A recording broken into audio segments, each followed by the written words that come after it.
Hello నమస్తే. నేను journalist Srinivas. ఈరోజు విశాలాంధ్ర పేపర్లో కూటమికి ఉద్యమాల సెగ అని చెప్పి ఒక వార్తనిచ్చారు.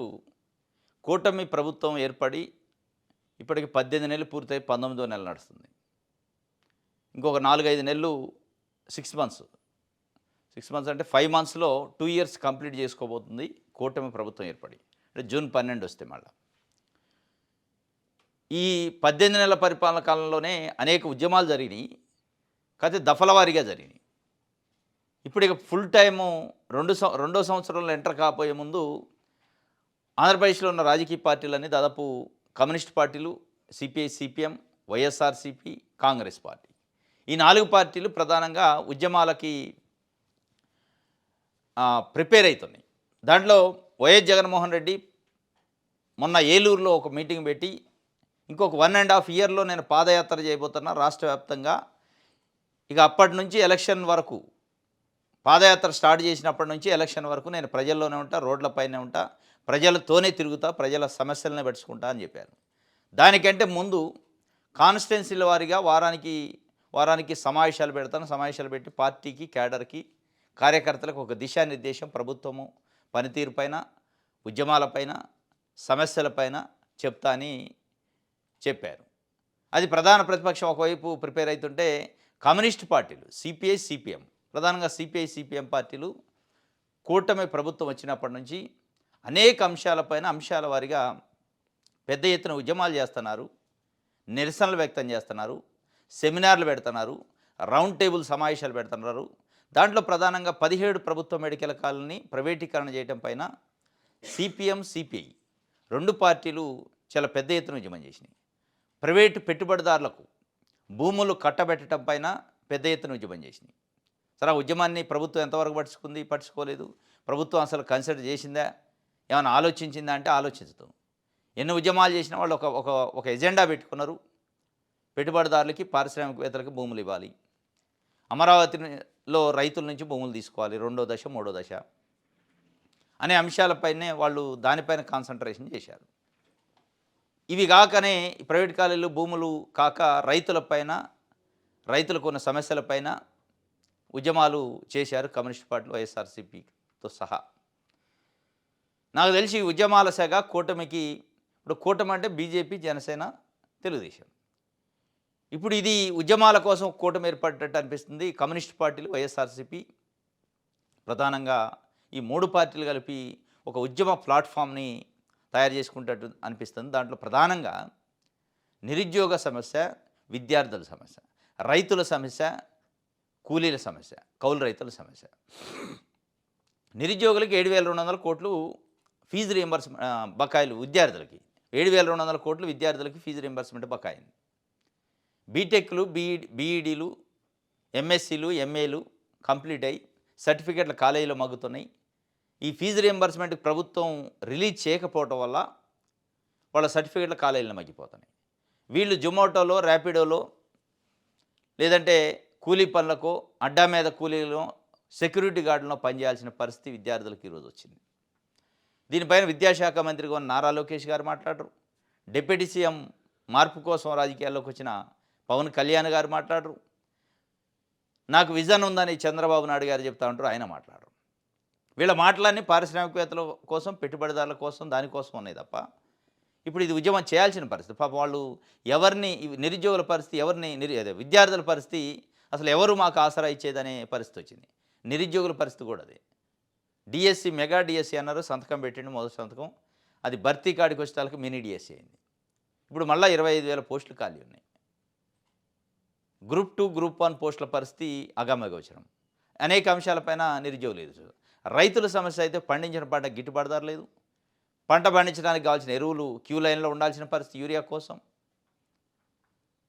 రైతులకు రుణాలపైన అనేక ఇబ్బందులు. ఇక రీసర్వే పేరుతోని, పాస్ పుస్తకాల పేరుతోని, రకరకాల విషయాలలో ఫ్రీ హోల్డింగ్ పేరుతోని ఇబ్బందులు పెడుతున్నారు రైతుల్ని. ఇవి ఉన్నాయి. ఇవి ఉండగానే కౌలు రైతుల పరిస్థితి, అసలు వాళ్ళకి రైతు భరోసా రాదు, అంటే అన్నదాత సుఖీభావ రాదు, బ్యాంకు లోన్ రాదు, సబ్సిడీ పైన విత్తనాలు, ఎరువులు రావు. వాళ్ళకి మీరు ఇచ్చిన ఎన్నికల్లో హామీని అమలు చేయని పరిస్థితి కూటమి ప్రభుత్వం. ఇట్లాంటి అనేకం ఉన్నాయి. ఇక రైతు భరోసా, రైతు అన్నదాత సుఖీభవ అసలు రైతులకు కూడా చాలామందికి ఎగ్గొట్టే కార్యక్రమం చేశారు. అన్నదానికంటే మేనిఫెస్టోలో ఇచ్చిన దానికంటే తక్కువ ఇచ్చే కార్యక్రమం. ఇక 6 సూపర్ సిక్స్, సూపర్ సిక్స్లో మహిళలకు ఇస్తున్నాను రూ. 1,500. ఇట్లా అనేక సమస్యలు ఇప్పుడు పెండింగ్ ఉన్నాయి కూటమిలో. ఈ సమస్యలపైన, హామీలపైన చంద్రబాబు నాయుడు గారు, పవన్ కళ్యాణ్ గారు, బీజేపీ ఈ 3 పార్టీలు కూడా వీటిపైన మాట్లాడలే. వీళ్ళ ఎజెండా కొత్తది వచ్చింది. ఎన్నికల ముందు ఒక ఎజెండా ఉంది, ఎన్నికల తర్వాత ఒక కొత్త ఎజెండా ముందుకు వచ్చింది. అందుకే ఉద్యమాల సెగ తొందరలోనే స్టార్ట్ కాబోతుందని చెప్పి ఒక వార్తని విశాలాంధ్ర పేపర్ ఇచ్చింది. ప్రజాశక్తి చూద్దాం.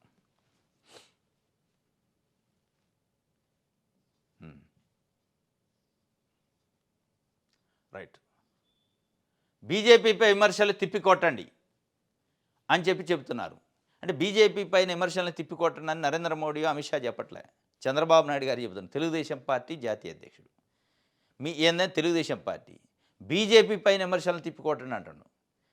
చంద్రబాబు నాయుడు గారు చాలా విధేయత ప్రదర్శిస్తున్నారు బీజేపీ పైన, ప్రధానంగా మోడీ, అమిత్ షా పైన వీర విధేయత. ఇప్పుడు బీజేపీని ఎవరైనా విమర్శిస్తే బీజేపీకి సంబంధించిన ఎంపీలు ఉన్నారు, వాళ్ళ కేంద్ర మంత్రి ఉన్నాడు, వాళ్ళ కేంద్ర మంత్రి వర్గం ఉంది. ఇక్కడ ఆంధ్రప్రదేశ్లో కేంద్రం నుంచి ఒక మంత్రి ఉన్నాడు బీజేపీకి, ఎమ్మెల్యేలు ఉన్నారు, ఎంపీలు ఉన్నారు, బీజేపీ రాష్ట్ర అధ్యక్షుడు ఉండు, జాతీయ నాయకత్వం ఉంది. వీళ్ళందరూ ఎవరు చెప్పలే బీజేపీని విమర్శిస్తే తిప్పికొట్టండి మన పార్టీని విమర్శిస్తే అని. కానీ పార్టీ కాని వ్యక్తి చంద్రబాబు నాయుడు గారు చెబుతుండు విధేయత, ఆయన విధేయతను ప్రదర్శించుకుంటుండు మోడీ, అమిత్ షా ముందు. ఈ మధ్యకాలంలో తెలుగుదేశం పార్టీ పరిస్థితి, నారా చంద్రబాబు నాయుడు గారి పరిస్థితి చాలా చాలా ఘోరమైన పరిస్థితి. బీజేపీ పట్ల ఆయన విధేయత, ఆయన ఒబీడియన్స్, ఆయన కమిట్మెంటు, ఆయన వేరే విధేయత, అతి వినయం చూస్తుంటే ఆంధ్రప్రదేశ్లో ఉన్న ప్రజలు, అప్పుడు ఉమ్మడి రాష్ట్రానికి ఏపీ ముఖ్యమంత్రిగా పనిచేసిండు చంద్రబాబు నాయుడు గారు. ఆ రోజు ఉన్న పరిస్థితికి, ఈరోజు ఆయనకు ఉన్న పరిస్థితికి చాలా బాధపడుతున్నారు ప్రజలు, ఆయన అభిమానులు కూడా. ఏంది చంద్రబాబు నాయుడు గారి పరిస్థితి ఇట్లా వచ్చింది, వాళ్ళ పార్టీ వాళ్ళు, ఆయన అభిమానులు కూడా. ఎందుకంటే వాజ్పేయి గవర్నమెంట్ ఉన్నప్పుడు కూడా పొత్తుంది ఎన్డీఏ కూటమిలో చంద్రబాబు నాయుడు గారు. ఆ రోజు చంద్రబాబు నాయుడు గారు నందంటే నంది, పంది అంటే పంది. రాష్ట్రపతిని అబ్దుల్ కలాంను పెట్టాలంటే పెట్టించారు చంద్రబాబు నాయుడు గారు, ఆయనే చెప్పారు. గవర్నర్లు నేనే నియమించిన అన్నారు. అనేక ఇంకా నామినేటెడ్ పోస్టుల విషయంలో కేంద్ర స్థాయిలో నేను చెప్పిన వాళ్ళకి పేర్లకి, నేను చెప్పిన వాడికి తిరుగు లేకుండా ఉండేది అనేది చెప్పిండు. అది మనం కళ్ళతో కూడా చూసినాం. దాంతోపాటు అప్పట్లో ఉమ్మడి ఏపీలో ఎన్డీఏ కూటమిలో ఉన్నప్పుడు, వాజ్పేయి ప్రధానమంత్రిగా ఉన్నప్పుడు చంద్రబాబు నాయుడు గారి దగ్గరికి హైదరాబాదు జాతీయ నాయకత్వం నుంచి, బీజేపీ నుంచి ఒక ప్రతినిధి వచ్చేది. ప్రధానంగా దాంట్లో ప్రమోద్ మహాజన్ అని ఉండేది. ఆయన వచ్చి చంద్రబాబు నాయుడు గారి ఇంటికే వచ్చి ఆయన ఇంట్లోనే కూర్చొని సీట్ల సర్దుబాటు గురించి మాట్లాడుకొని వెళ్ళేది. ఇది ఎన్నికల పొత్తులు. ఆ స్థాయిలో చంద్రబాబు నాయుడు గారి ప్రభావం పరపతి ఉండేది. ఈరోజు అట్లా లేదు. చంద్రబాబు నాయుడు గారికి సంబంధించిన పార్టీలో పదవిలో చంద్రబాబు నాయుడు గారు అంటే ఆంధ్రప్రదేశ్లో సంబంధించిన ఎమ్మెల్సీలో, రాజ్యసభ మెంబర్లో ఖాళీ అయితే అవి నింపుకోవడానికి కూడా ఒక జాతీయ పార్టీలో ఒక రాష్ట్రానికి అధ్యక్షుడు, ఒక రాష్ట్ర ముఖ్యమంత్రి ఎట్లయితే ఢిల్లీ వెళ్ళి జాతీయ నాయకత్వంతో పర్మిషన్ తీసుకుంటుండో ఆ పరిస్థితి అయింది. బీజేపీ పర్మిషన్ తీసుకోవాల్సిన పరిస్థితి వచ్చింది. ఇప్పుడు సార్ ఒక 4 ఎమ్మెల్సీలు ఖాళీ అయినాయి, మీరు ఎన్ని తీసుకుంటారో నాకు ఎన్ని ఇస్తారు, ఒక 3 రాజ్యసభ అయినాయి, మీరు ఎన్ని తీసుకుంటారో నాకు ఎన్ని ఇస్తారు అని అడుక్కోవాల్సిన పరిస్థితి వచ్చింది. ఇక అందుకే ఈ విధేయత ఎందుకు వచ్చింది ఈ పరిస్థితి? వాస్తవంగా వాజ్పేయి గవర్నమెంట్ ఉన్నప్పుడు కంటే ఇప్పుడు చాలా అవసరం ఉంది. ఏది మోడీ గారికి, చంద్రబాబు నాయుడు గారితోనే, ఆయన ఎంపీలతోని. 17 మంది ఎంపీలు ఉన్నారు తెలుగుదేశం పార్టీకే.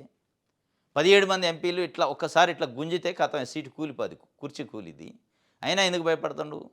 ఇప్పుడు ఈయన 17 మంది ఎంపీల కంటే ఈయన బలం ఇస్తున్న కుర్చీ కంటే కూడా ఈయన వెనకున్న ఇబ్బందులు అట్లా ఉన్నాయి. మరి ఈ కేసులా, అక్రమాస్తులా, లేదా ఇంకేమైనా కొడుక్కి ముఖ్యమంత్రి పదవి కోసం కానీ ఏదో మొత్తానికి ఎక్కడో ఒక వీక్ పాయింట్ ఉంది. చాలా విధేయతతోనే ప్రదర్శిస్తాడు చంద్రబాబు నాయుడు గారు. నేను చెప్తున్నాను బీజేపీని పై విమర్శలను తిప్పికొట్టండి అని చెప్తున్నారు. బీజేపీ పైన విమర్శల్ని తిప్పికొట్టండి బీజేపీ వాడు చెప్పట్లా, ఆయన చెప్పిండు. టీడీపీ ఎంపీలకు చంద్రబాబు దిశానిర్దేశం చేశారట. రైట్. ఆంధ్రజ్యోతి చూద్దాం. ప్రఖ్యాత క్యాన్సర్ వైద్య నిపుణుడు నోరి దత్తాత్రేయుడికు పద్మభూషణ్, నటులు రాజన్ ప్రసాద్, మురళీమోహన్కు పద్మశ్రీ. ఏపీకి చెందిన సాహితీవేత్త వెంపటి కుటుంబ శాస్త్రికి పద్మశ్రీ, గరిమెళ్ల బాలకృష్ణ ప్రసాద్కు మరణాంతరం ఆ పురస్కారం. 2026 పద్మ పురస్కారాలు ప్రకటించిన కేంద్ర ప్రభుత్వం. 5 పద్మవిభూషణ్, 13 పద్మభూషణ్, 113 పద్మశ్రీ అవార్డులు. ఏపీకి చెందిన నలుగురికి, తెలంగాణ నుంచి 7గురికి పద్మ అవార్డులు వచ్చినాయట. దాంట్లో ప్రధానంగా ప్రముఖ వైద్యుడు, క్యాన్సర్ వైద్య నిపుణుడు నోరి దత్తారికి పద్మభూషణ్ వచ్చింది. మురళీమోహన్ గారికి, రాజేంద్ర ప్రసాద్ గారికి వీళ్ళకి పద్మశ్రీ వచ్చింది. వాళ్ళతో పాటు వెంపటి కుటుంబ శాస్త్రి అంటే గరిమెళ్ల బాలకృష్ణ ప్రసాద్. మొత్తానికి ఏపీ నుంచి ఎంతమందికి వచ్చింది అంటే నలుగురికి వస్తే తెలంగాణ నుంచి 7 మందికి పద్మ అవార్డులు వచ్చినాయని చెప్పి ఒక వార్తనిచ్చారు.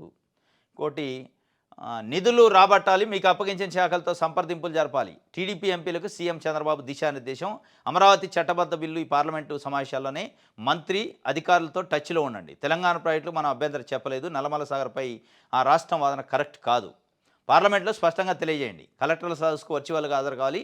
టీడీపీ అంటే పార్లమెంటరీ పార్టీ భేటీలో ఎంపీలకు చంద్రబాబు ఆదేశించారట. నిధులు రాబట్టాలి. ఎక్కడి నుంచి? చంద్రబాబు నాయుడు గారు, నారా లోకేష్ గారు, పల్లా శ్రీనివాసరావు వీళ్ళు ఉన్నారు. ఈయన పెమ్మసాని చంద్రశేఖర్ అనుకుంటా కేంద్ర మంత్రి. వీళ్ళు కూర్చున్నారు. సరే, పల్లా శ్రీనివాసరావు అంటే రాష్ట్ర అధ్యక్షుడు, నారా చంద్రబాబు నాయుడు గారు ముఖ్యమంత్రి, జాతీయ అధ్యక్షుడు. మరి నారా లోకేష్ గారు ఏ హోదాతో కూర్చుండు అంటే రాష్ట్ర పార్టీ ప్రధాన కార్యదర్శి, జాతీయ ప్రధాన కార్యదర్శి. సరే, కూర్చున్నారు. కూర్చున్న తర్వాత చంద్రబాబు నాయుడు గారు ఒక 40-45 నిమిషాలు మాట్లాడారు తెలుగుదేశం పార్టీ ఎంపీలతో. పార్లమెంట్లో సమావేశాలు ఎట్లా వ్యవహరించాలి, ఏంటి ఎజెండా, రాష్ట్రానికి సంబంధించిన సమస్యలు ఏంటి, నిధులు ఎట్లా తీసుకురావాలి, అమరావతికి చట్టబద్ధ విషయం ఏంటి, ఈ అంశాలన్నీ మాట్లాడి ఆయన వెళ్ళిపోయారట. వెళ్ళిపోయిన తర్వాత దాదాపు 2.5 గంటల పాటు నారా లోకేష్ గారు ఎంపీలతో సమావేశమయ్యారట. మరి ఎంపీలతో సమావేశం భేటీ వెనక మర్మం ఏంటి, దాంట్లో ఏం చెప్పారు అనేది బయటికి రాలేదు. కానీ 2.5 గంటల పాటు సమావేశం అయ్యి, ఇగో మీ మీద కోపంగా ఉండు చంద్రబాబు నాయుడు గారు, నీ మీద కోపం ఉండు, నీ పని బాగాలేదు, నువ్వు సరి చేసుకోవాలి, ఇవన్నీ కొన్ని చెప్పారట. ఇవన్నీ బాగానే ఉన్నాయి. ఇప్పుడు చంద్రబాబు నాయుడు గారు 40 నిమిషాలైనా, నారా లోకేష్ గారు 2.5 గంటలైనా సమావేశం పెట్టి అమరావతికి రావాల్సిన నిధుల గురించో, పోలవరానికి రావాల్సిన నిధుల గురించో, లేదంటే ఆంధ్రప్రదేశ్కి రావాల్సిన ప్రత్యేక ప్యాకేజీ గురించో, అమరావతికి చట్టబద్ధ గురించో మాట్లాడారా? లేదా ఈ కాంట్రాక్టర్ల వ్యవహారాలు, ఏ కాంట్రాక్ట్ ఎవరికి ఇవ్వాలి, ఎక్కడ పార్టీ ఫండు, ఎక్కడ లోపాలు ఉన్నాయి, ఎక్కడ మీ పైన అసంతృప్తి ఉంది, ఈ విషయాలు మాట్లాడారు అనేది తెలియదు. కానీ ఎక్కడ కూడా చంద్రబాబు నాయుడు గారు మాట్లాడిన మాటల్లో, లోకేష్ గారు మాట్లాడిన మాటల్లో పేపర్లో వచ్చింది దాన్ని బట్టి చూస్తే, ఇగో బడ్జెట్ సమావేశాలు జరగబోతున్నాయి, పోలవరం ప్రాజెక్టు కోసం ఇన్ని వేల కోట్లు దండి, లేదా అమరావతి నిర్మాణం కోసం ఇన్ని వేల కోట్లు తేయడానికి మీరు ఫైట్ చేయండి, నేను మాట్లాడిన ప్రధానమంత్రితో అడగండి, లేదా వెనుకబడిన జిల్లాలకు రావాల్సిన నిధుల గురించి మాట్లాడండి. నిధుల గురించి మాటలు లేవు, ఉత్తత మాటలు, రాజకీయ మాటలు చెప్పారు తప్ప, అంటే తెలుగుదేశం పార్టీ బీజేపీకి ఎట్లా సపోర్ట్ ఇవ్వాలనేది చెప్పారు తప్ప, రాష్ట్రానికి సపోర్ట్ ఎట్లా తెచ్చుకోవాలి కేంద్రం నుంచి అని చెప్పినట్టు అనిపించలే. వాళ్ళ పొత్తు, ఆ వ్యవహారం దానిపైనే ఎక్కువ మాట్లాడినట్టు అనిపిస్తుంది. రాష్ట్రానికి నిధులు రాబట్టాలంటే వాళ్ళు ఏం రాబడతారు?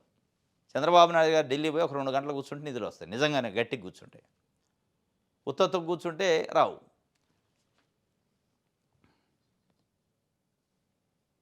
రైట్, ఇది ఆంధ్రజ్యోతి. ఈనాడు చూద్దాం.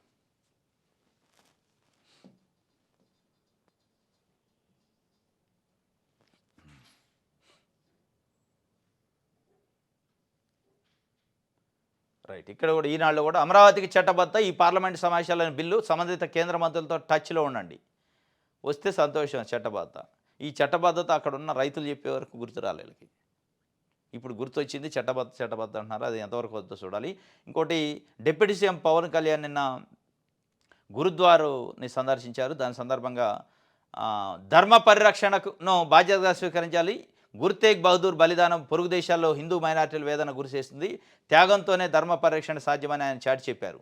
షాహీదీ సమాగమంలో ఉప ముఖ్యమంత్రి పవన్ కళ్యాణ్ తల్వార్తో కాదు త్యాగంతోనూ ధర్మ పరిరక్షణ సాధ్యమని చాటిన మహనీయుడు గురు తేగ్ బహదూర్ అని ఉప ముఖ్యమంత్రి పవన్ కళ్యాణ్ అన్నారు. ధర్మం కోసం ప్రాణత్యాగం చేసిన చరిత్ర ఆయనదని, అందుకే దేశం ఆయన కీర్తిస్తుందని కొనియాడారు.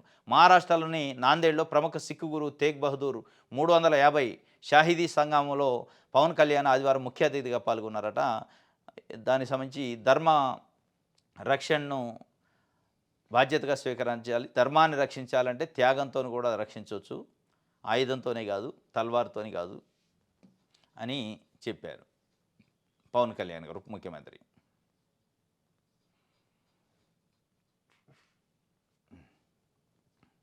రైట్, ఆంధ్రప్రభ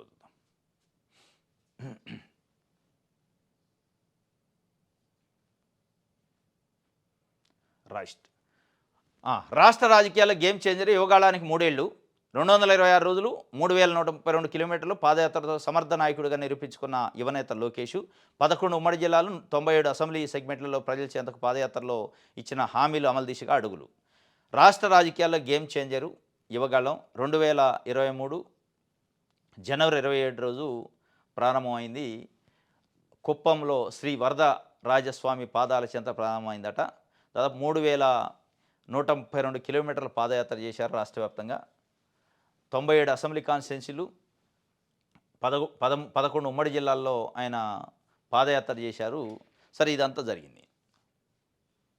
ఇన్ని జరిగిన తర్వాత పాదయాత్రలు ఇచ్చిన హామీలు, యువగాళం పాదయాత్రలు ఇచ్చిన హామీల సంగతి ఏంటి అనేది ఒకసారి నెమరు వేసుకుంటే 18-19 నెలలు పరిపాలన కూటమి వచ్చి ఏమొచ్చింది నిరుద్యోగులకి? మీరు ఇచ్చిన హామీ మేరకు 20 లక్షల ఉద్యోగాలు భర్తీ చేస్తాం 5 సంవత్సరాల్లో అన్నారు. 1 సంవత్సరం అయిపోయింది, 2వ సంవత్సరం కూడా పూర్తిగా వస్తుంది. అంటే 20 లక్షల ఉద్యోగాలు 5 సంవత్సరాలు అంటే సంవత్సరానికి 4 లక్షల ఉద్యోగాలు, 4×5 = 20. వచ్చినాయా మొదటి సంవత్సరం 4 లక్షల ఉద్యోగాలు? ఇప్పుడు 2వ సంవత్సరం పూర్తయితే 8 లక్షల ఉద్యోగాలు అయితాయా? అయ్యే అవకాశాలు ఉన్నాయి? అసలు పేపర్ల మీద, కాగితాల మీద ఉన్నాయి.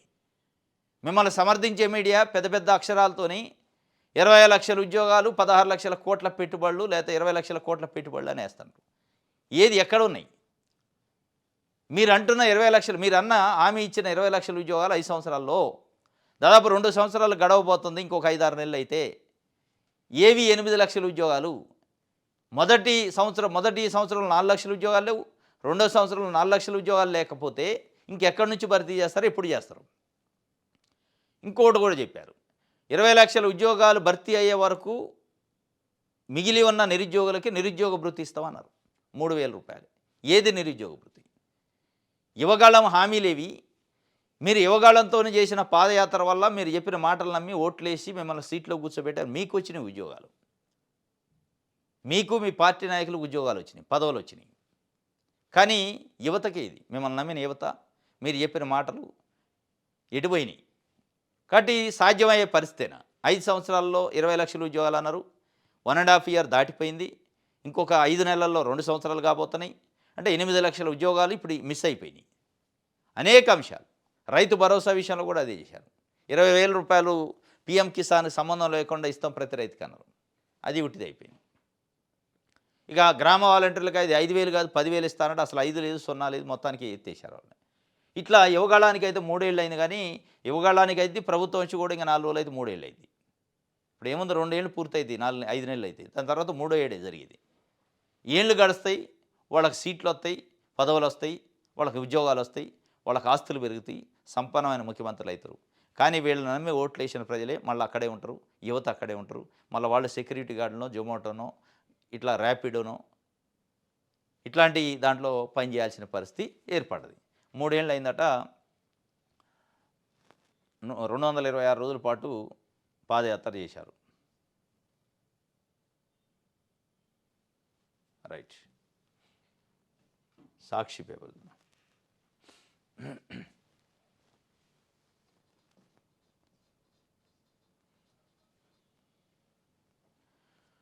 రీసర్వేతో భూతగాదాలన్నీ సమసిపోతున్నాయి. గతంలో పలుమార్లు స్పష్టం చేసిన రెవెన్యూ శాఖ ప్రత్యేక ప్రధాన కార్యదర్శి సాయి ప్రసాద్, ప్రత్యేక ప్రధాన కార్యదర్శి కాకముందు కూడా రైతులతో మాట్లాడాను, రీసర్వే వల్ల మేలు జరుగుతుందని చెప్పారు.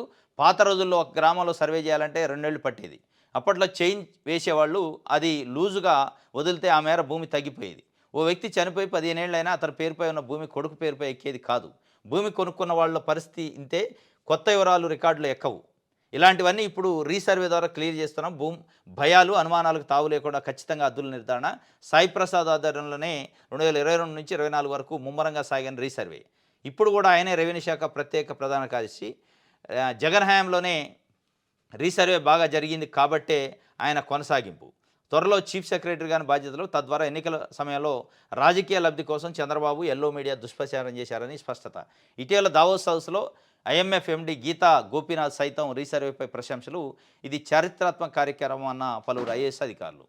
అంటే జగన్మోహన్ రెడ్డి ఏదైతే 2022 నుంచి 24 మధ్యలో రీసర్వే అని తీసుకొచ్చిండో, దాదాపు 100 సంవత్సరాల క్రితం బ్రిటిష్ పరిపాలన ఉన్నప్పుడు చేశారు భూముల సర్వే, మధ్యలో ఎవరు చేయలే. ఆ రీసర్వే జగన్మోహన్ రెడ్డి తీసుకొచ్చిండు. ఆ తీసుకొచ్చినప్పుడు తెలుగుదేశం పార్టీని సమర్థించే మీడియా దాన్ని పెద్ద ఎత్తున విషయం చిమ్మారు దానిపైన. ఇది పనికిరాదు, ఇది ఇట్లా ఇది, అది అట్లా ఇది, దీనివల్ల అవకతవకలు ఉన్నాయి, అనుమానాలు, రకరకాల అనుమానాలు, భయాలని, ఆందోళనని ప్రజల మధ్యలో పెట్టారు. అప్పుడు దానికి ప్రత్యేక ప్రధాన కార్యదర్శి ఉన్న సాయి ప్రసాదే అప్పుడు ఉంది.